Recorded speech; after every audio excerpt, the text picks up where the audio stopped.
Well, a preparação está roupa intensivo, tá tem pari luna nang kunos ta base training mucha nang kaba mirando kunos ta hibando a quatro categorias de levels, level 1, 2, 3, 4 e maneira você não poa nós tinha é coach nos traz aqui na kuta é um encargar para treinar mucha nang para assim apresentar não somente perla, pero apresentar a Aruba na um de competência de ginástica mais grande na mundo, também tem mais de 7.000 atletas também competir.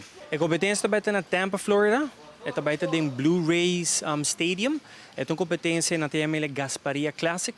É não tem ongeveer 2 of portanto mais que 2 anos acaba organizando e para vários anos acaba na área para a competência vir mais grande, mais grande, mais grande. Ano passado está 5.800 e pico atletas e ano aqui ela surpassa 7.000 atletas que também competem.